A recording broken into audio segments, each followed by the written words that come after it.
tell you, these animals, sometimes it's not one thing, it's another. But I had to do something I haven't had to do in a long time, thankfully, and I had to make an emergency call to the equine vet. Actually, a vet I've never used because, like in a lot of areas, we're getting short on veterinarians. And a lot of them around here have gotten specialized where they'll just do the teeth of the horses. And believe it or not, that's a thing. It's not to clean them, it's to basically to file them down. Their horses' teeth will kind of keep erupting and growing and changing as they get older, and they can get sharp points and work on that. And it's specialized enough where they don't have to practice any other, especially emergency stuff. Fortunately, it turned out to be no big deal, just a little gas colic technically, but thankfully worked out good.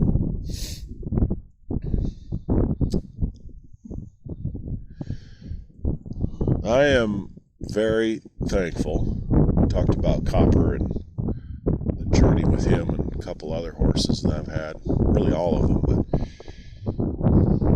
kind of teaches me about life. But I am thankful I can come out here after not being on this horse for a while, do a tiny bit of groundwork, really just from the time it takes from go from the barn to the gate here, step on and just do whatever. Just stand here and he's good with it. Maybe he's gonna chew on a little old dead grass, but that's all right.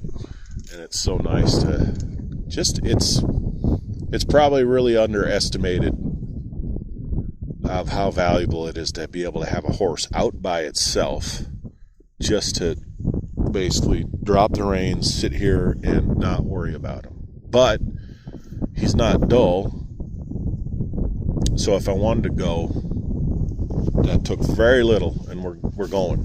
So if there's something we got to do, let's do it. And if I got to go, let's go to the right. Imagine going through in their position thinking, wait, we were going home, now we're going this way. What are we doing? But he does it. We can kind of watch this calf.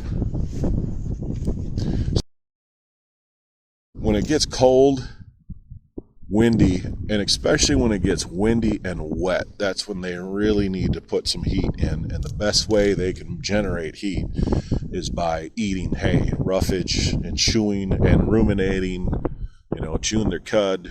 Horses are similar except for the ruminating part, but eating and digesting all that forage is the best way to make heat. And so when it's a light breeze and sun's out, it's amazing how much their consumption goes up when it gets wet, cold, windy. But when their consumption goes down a little bit here when it's just nice out like this. In fact, they're talking about record warmth, like near 50s. It's just so bizarre. My goodness, got to soak these days up because, boy, Mom was right. Once you get out of high school, they fly by, these years. Well, I'm running low on storage, so maybe next time I'll stand on my horse or go bridleless. Until then, trails of happiness.